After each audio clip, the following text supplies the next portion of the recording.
mid-game will close this one out. EVOS will be eliminated from playoff contention. Mục tiêu của vài top 4 của em đã hết rồi, nên ngày mai em sẽ trả thù Fnatic để không để thua. Rasta, the hero of Fnatic, will steal there at number 2. The undefeated find defeat, and Fnatic serve it up.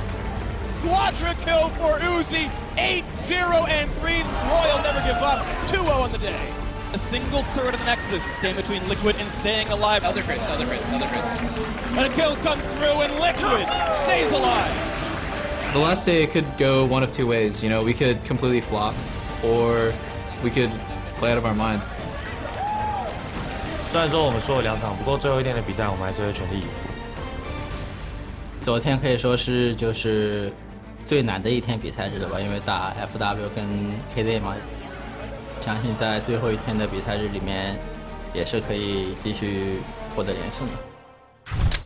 Uzi with an expert dodge to get away. Uzi was so good there, using his ultimate to dodge the skill shot. 남아있는 시간 동안 제 폼도 다 끌어올리면서 나머지 경기 다 좋게 마무리하고 싶어요. All of my teammates have tried exceptionally hard to make it to Paris, and I have no intention of letting them down.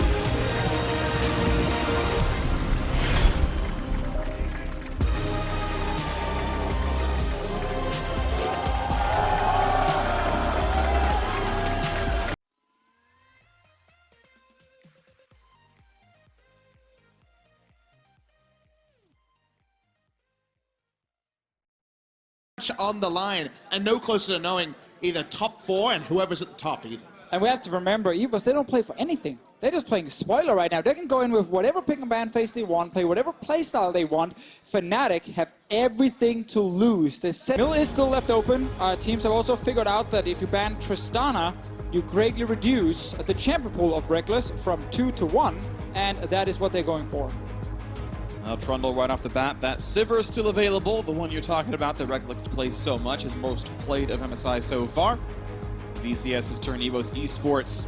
Can they double their wins here at the end of the day? This will be, no matter what, their last game of MSI 2018. They will be heading home after this one to prepare for the summer split and maybe get back into Worlds. I'm going to say maybe an Ezreal here for Slay early on, and now a second pick. A lot of power picks for the tournament are left open, but power picks for EVOS in particular, that's where those things might disagree. Usually they've needed a combat advantage on Yijin. The Graves and the Kha'Zix have that against the Trundle. The Skarner's a bit of a different flavor. He can skirmish early. It's more about the early impact of that first ult. And here we go. The Sivir gets locked in right away. No one at all is surprised by this champions. Miles shock. Wow, Rekkles on his absolute comfort right here in probably the most important game he's played so far today. You could argue the ELCS finals, but now at this point, of course, yeah. I mean, once you've then won the EU Till he's forced to lock in his champion. And still looking at something very spicy. I do want to see what actually comes through here. Some smiles from Rekkles. Gangplank, okay, and it's interesting because we have seen both sides of this matchup considered positive. Gangplank gonna have to be withstanding damage, but should outscale and do plenty of damage later on. It did evolve into being a net positive matchup for the Gangplank as the season went on, at least in the LCK, as we got better and better at delaying, at getting through those awkward early levels. The Rageblade Gnar, actually, at 2 items, has a lot of threat onto Gangplank, so the build coming through from Stark will be interesting, and no surprise that when it comes down to blind picking a mid laner, Caps goes something that has worked previously in the Zoe. And something where he can really carry. I think that's the most important thing for Fnatic, and something they realized today after the Karma pick yesterday.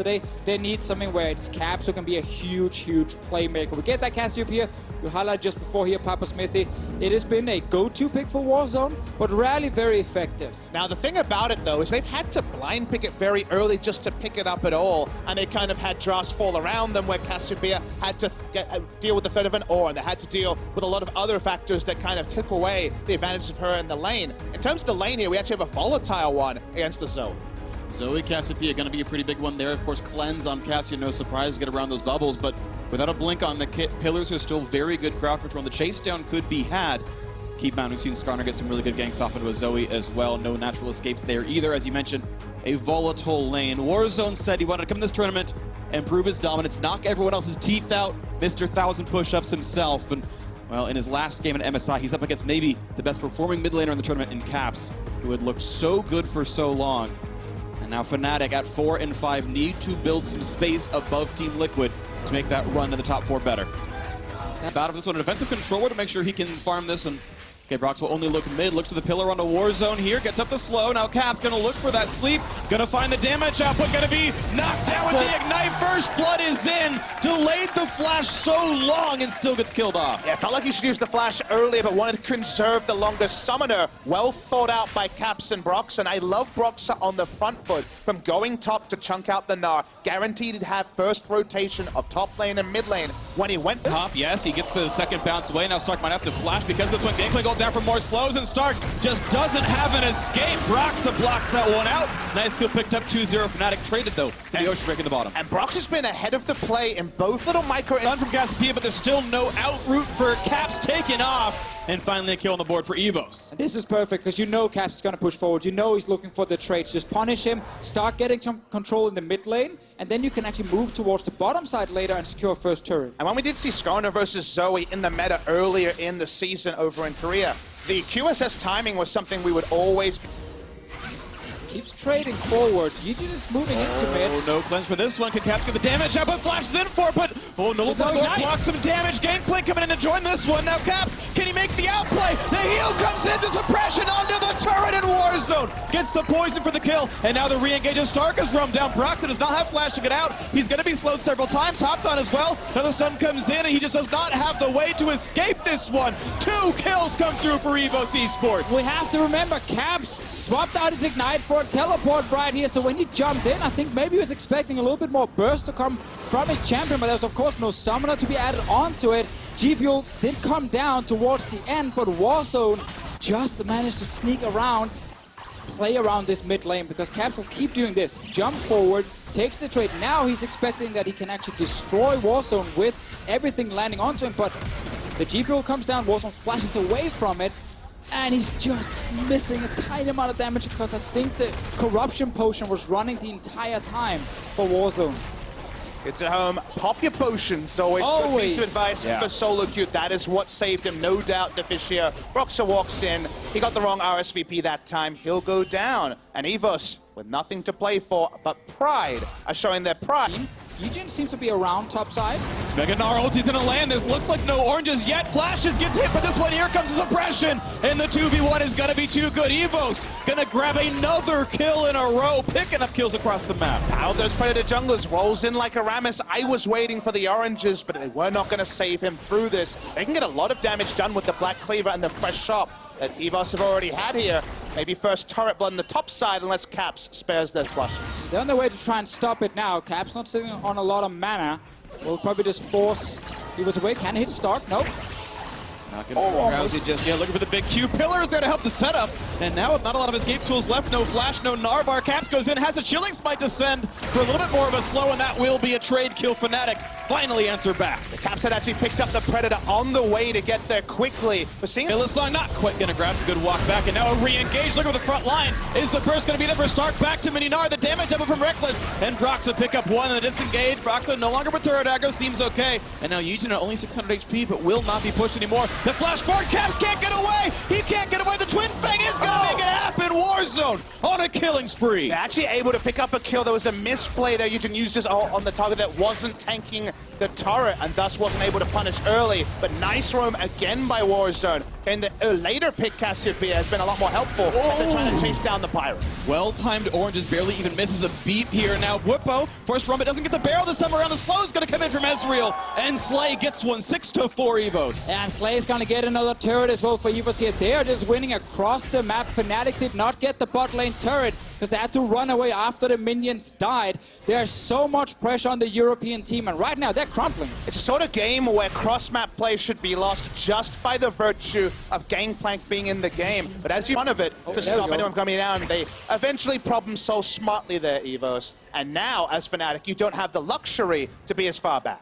And they don't really have anyone who fully wants to face check this. Like, Broxah will still die very fast against all the members. They're starting it now. Fnatic, they need to go in and stop this. That's now both blue trinkets down. Can they find themselves to fight? Cannon barrages on into the front line. Look for Hylissang down at 1,000 HP into the front. The Trowsy, the pull back in though, and they get cast, but a huge barrel explosion. Can Whippo be the carry? Broxah certainly cannot. Hylissang forced to run 2 kills already for EVOS. Another barrel, that one though not a crit. Doesn't do quite the damage he needs. As turrets fall from minion pushing. Fnatic finally get one to the board out of mid lane, it looks like. EVOS very, very low, 5 versus 3 on the map. Ocean Drakes will start to spawn, and remember, there's still a threat on the back.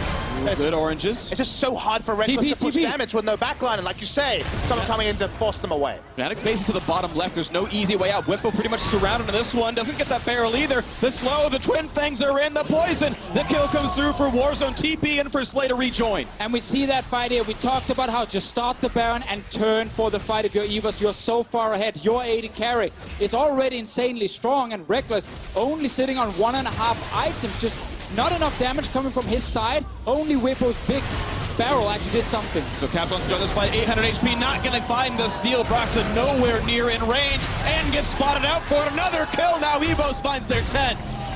From behind, it's so hard for Fnatic to do anything because Sivir usually does damage as a product to how strong her front line is. Her front line is very, very weak early in the game. They have to face out and give up their health bars in order to contest the Baron. Then Rekkles is zoned out, and everyone on EVOS may be blinking, but still safe. Yeah, so now he enters the fight here after the big hit comes in onto the back line, but there's just no time for Fnatic to really start hitting anyone. Yeah, Rekkles puts in, what, 3-4 autos onto start. He never even gets a bounce onto anyone else because the health bars have to be sacrificed just to check the Baron buff. That's the reality of when this comp falls behind. And the chase down, of course, there's so much to use. Even the Cloud Drake kicking in for a little bit as well. And not a lot Whippo could have done about that one. And Fnatic are so far away. They're going for a collapse on Gnar as the trade. A kill for Baron. This is certainly a positive trade for EVOS. Whippo gets the kill with help from Hylissang, but no one is around to stop this Baron. Onto the vision setup was too all-consuming, so Fnatic looking for what they can get secondarily. It's a kill and it's 1 turret. Yeah, EVOS, they know. They're still no. It's definitely something the Korean solo queue has been enjoying, who have insane life plate off abilities. We're hearing an ult. Ooh, flash out from Ron OP. You can see that damage still there for Caps, and as we mentioned, Rekkles is on 3 items as well. It's about how these team fights can be navigated. Certainly more gold, more items, and a buff on the one side. Finds Hylissang QSS out, but that's going to be the kill. He was isolated by himself fighting for wards, and the kill comes up for free. The damage not going for the tanks yet. Oh, good Black Shield keeps Warzone able to walk away cleanly. Slay almost finds it. Arcane shifts out, and oh! Gets the damage able to find the kill. Hylissang dropping yet again. Still 5v4 now inside the base with the Baron buff on, and they've got time about 30 seconds, 50 seconds of this Baron buff.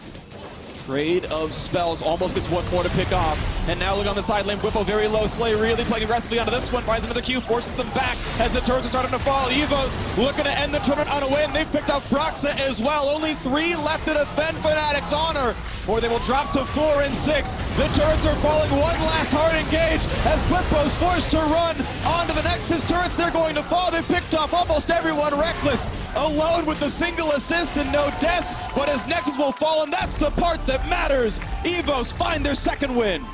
And I'm giving my MVP to Yijin.